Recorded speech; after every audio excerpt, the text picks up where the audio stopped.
Hi అండి అందరికీ. Maths methodology నుంచి మనం మ్యాథమెటిక్స్ మెథడాలజీ నుంచి మోస్ట్ ఇంపార్టెంట్ బిట్స్ అనేవి అంటే methodology second year book plus draft copy నుంచి కూడా నేను most of the draft copy నుంచి చాలా వరకు బిట్స్ కవర్ చేయడం జరిగింది. ఇవి 50 బిట్స్ అనమాట. చివరి వరకు చూడండి. బుక్ ప్లస్ డ్రాఫ్ట్ కాపీ ఈ రెండు కలిపి మీకు అందించాను.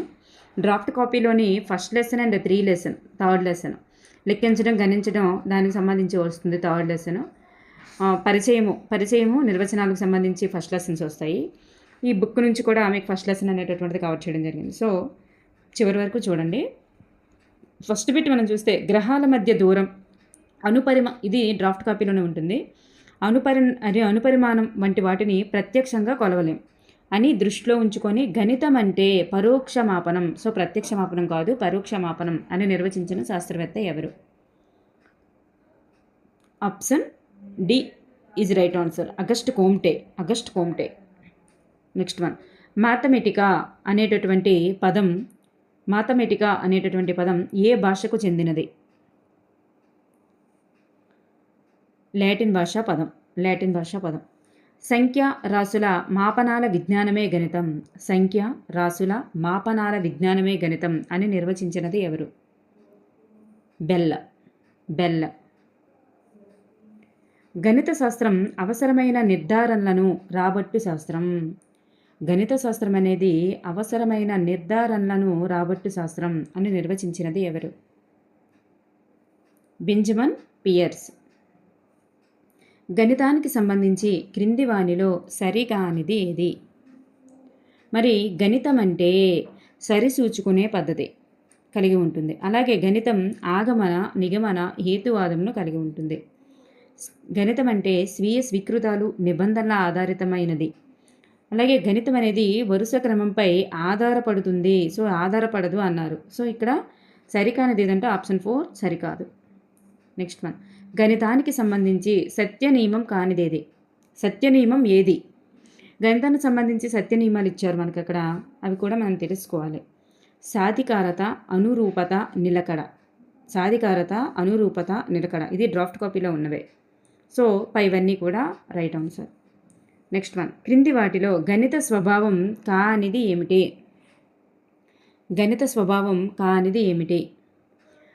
గణితం అనేది అమూర్తమైనది, ఖచ్చితత్వము, సౌందర్యం అన్నీ కలిగి ఉంటుంది. ఈ సందిగ్ధత అనేది కాదనమాట. గణితంలో మనకి సందిగ్ధత అనేది ఎక్కువగా కనిపించదు, క్లారిటీ ఉంటుంది. త్రికోణమితి పితామహుడిగా పేరొందిన వారు ఎవరు?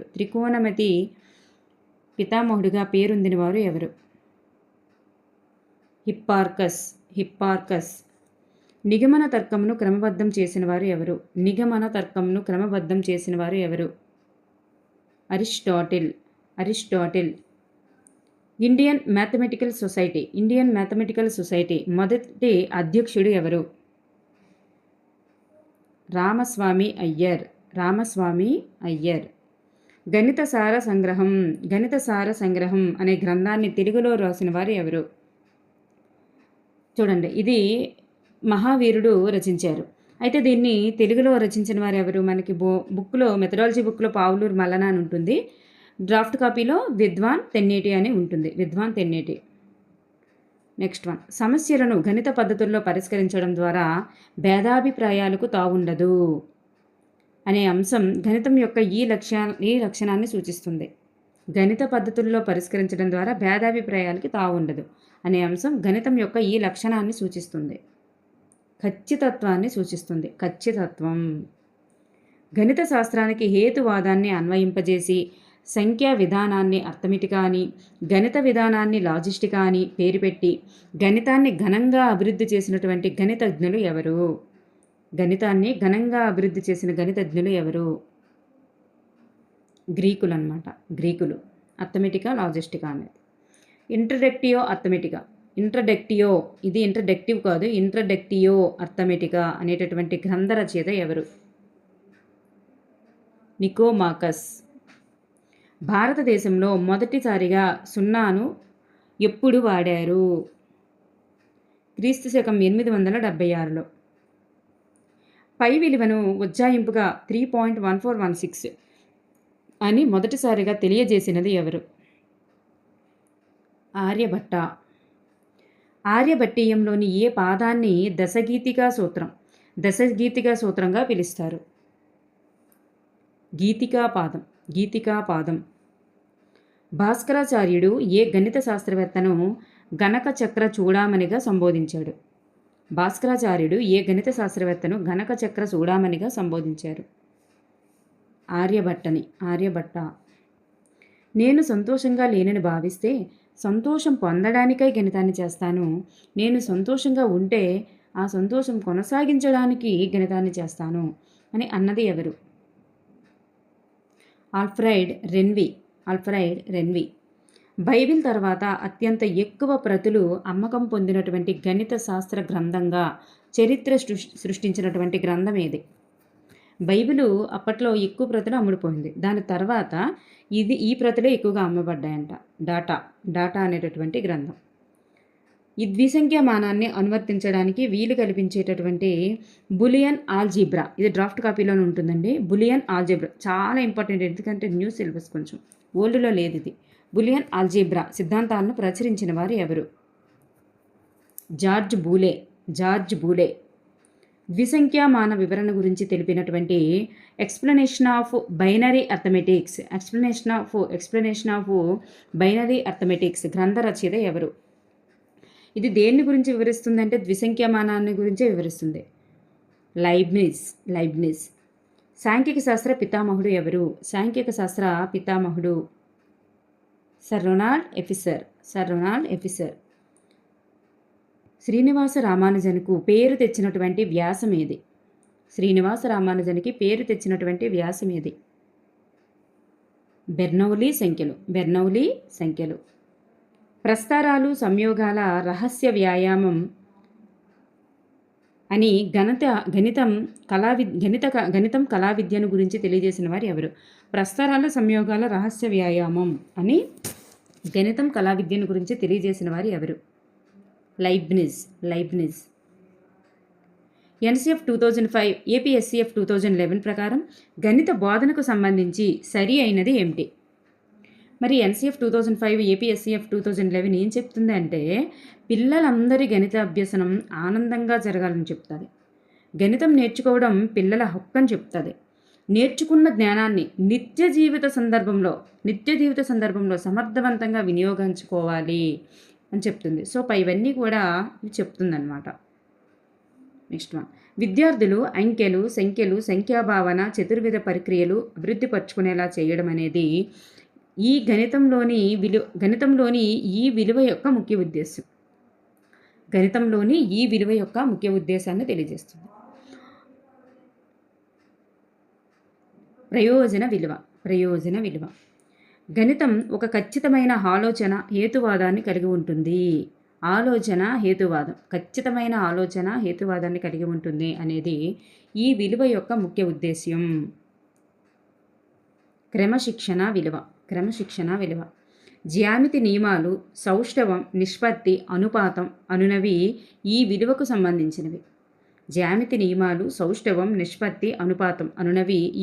సంబంధించినవి. కళాత్మక విలువకు సంబంధించినవి. జ్యామితి బలీయమైనది, కళతో కలిస్తే దీనికి ఎదురు లేదు అని అనిన వారు ఎవరు? యూరిపిడస్. ఏపీఎస్సిఎఫ్ 2011 గణితానికి సంబంధించి ఈ క్రింది విషయాన్ని తెలియజేసింది. దేన్ని తెలియజేసింది? ఏపీఎస్సిఎఫ్ 2011 అనేది విద్యార్థులు గణితపరంగా చింతన చేయాలి అంటుంది. విద్యార్థులు తాము ఊహించిన విషయం నుంచి తార్కిక నిర్ణయం వరకు అన్వేషణ కొనసాగించాలి. ఏదైతే ఊహించుకున్నారో అది నిజమా కాదా తేల్చుకునే వరకు అన్వేషణ కొనసాగించాలని చెప్తుంది. విద్యార్థులు అమూర్త భావనల్ని అర్థం చేసుకొని వాటిని సమర్థవంతంగా వాడగలగాలి అంటుంది. సో ఇవన్నీ కూడా చెప్తుందన్నమాట. సామాన్య లక్షణం కలిగినటువంటి ఉద్దీపన తరగతికి గల పేరేమిటి? చాలా ఇంపార్టెంట్ ఇది, TET bit DSC bit also. సామాన్య లక్షణం కలిగిన ఉద్దీపన తరగతికి గల పేరు భావనలను, ఇది draft copy, new syllabus, important కూడా. భావనలను గౌణ భావనలు, ప్రాథమిక భావనలు, గౌణ భావనలు మరియు ప్రాథమిక భావనలుగా విభజించిన వారెవరు? Richard R Skemp. Richard R Skemp. భావనలు ఏర్పడేటటువంటి విధానానికి సంబంధించి సరి అయినది ఏమిటి? భావనలు ఏ విధంగా ఏర్పడతాయి అనే దానికి సంబంధించి సరి అయినది ఏమిటి? భావనలు అనేవి ప్రత్యక్ష వీక్షణ ద్వారా ఏర్పడతాయి, సాధారణీకరణ ద్వారా ఏర్పడతాయి, విచక్షణ ద్వారా ఏర్పడతాయి, అమూర్తీకరణ ద్వారా ఏర్పడతాయి. సో ఇవన్నీ కూడా సరి అయినవే. నెక్స్ట్ వన్, ఏకైక ఉద్దీపన గుణం కలిగినటువంటి వస్తువు లేదా సంఘటన అనేది ఈ భావన క్రిందకి వస్తుంది.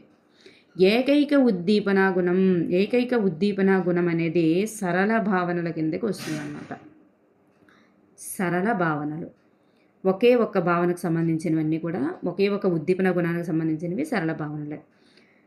నెక్స్ట్ వన్, 1-2 తరగతులలోని పిల్లలకు తప్పక నేర్పించాల్సినటువంటి గణిత గుర్తులు కానిది ఏమిటి? 1-2 తరగతుల్లోని పిల్లలకు తప్పక నేర్పించాల్సిన గణిత గుర్తులు ఏంటంటే చతుర్విధ పరిక్రియలు, less than, greater than, equals to వంటి గుర్తులు, రూపాయి గురించి.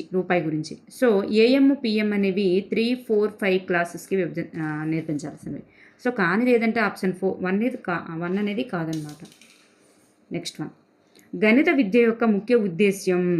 చూడండి, గణిత విద్య యొక్క ముఖ్య ఉద్దేశ్యం అనేది పిల్లల యొక్క ఆలోచన ప్రక్రియను గణితీకరించడం, అలాగే పిల్లల్లో గణితీకరణ సామర్థ్యాలను మెరుగుపరచడం అని చెప్పింది ఎవరు అని తెలియజేసింది ఎవరు? గణిత విద్య యొక్క ముఖ్య ఉద్దేశం అంట పిల్లల్లో ఆలోచన ప్రక్రియలను గణితీకరించడం, పిల్లల్లో గణితీకరణ సామర్థ్యాలను మెరుగుపరచడం అని తెలియజేసింది ఎవరు? ఎన్సిఎఫ్ 2005. భావనలోని మూలకాలను, అంశాలను గురించి వివరించిన శాస్త్రవేత్త ఎవరు? భావనలోని మూలకాలను, అంశాలను, చాలా important, new draft copy also. మూలకాలను, అంశాలను గురించి వివరించిన శాస్త్రవేత్త ఎవరు? Jerome S Bruner.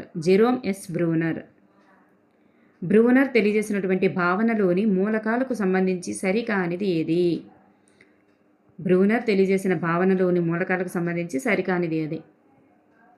ఆయన తెలియజేసినటువంటి మూలకాల్లో భావన పేరుంటుంది, భావన లక్షణం ఉంటుంది, భావన విలువ ఉంటుంది, భావన యొక్క నిర్వచనం ఉంటుంది, ఇలా ఉంటాయి. ఈ భావన రకం అనేటటువంటిది ఉండదన్నమాట. నెక్స్ట్ వన్, సున్నాను ప్రవేశపెట్టి గణితానికి చుక్కానీని బిగించినది భారతీయులు. సున్నాను ప్రవేశపెట్టి గణితానికి చుక్కానీని బిగించింది భారతీయులు అని తెలియజేసింది ఎవరు? హార్డీ తెలియజేశారనమాట. నెక్స్ట్ వన్, ఆరోహణ అవరోహణ గురించి తెలియజేయడానికి ఉపయోగపడే బోధనా సామగ్రి ఏమిటి? ఆరోహణ అవరోహణ గురించి తెలియజేయడానికి ఉపయోగపడే బోధనా సామగ్రి సంఖ్యా రిబ్బను. నెక్స్ట్ వన్, స్థాన విలువల గురించి తెలియజేయడానికి అవసరమయ్యేటటువంటి బోధనా సామగ్రి కానిదేమిటి? స్థాన విలువల గురించి తెలియజేయడానికి అవసరమయ్యే బోధనా సామగ్రి కానిది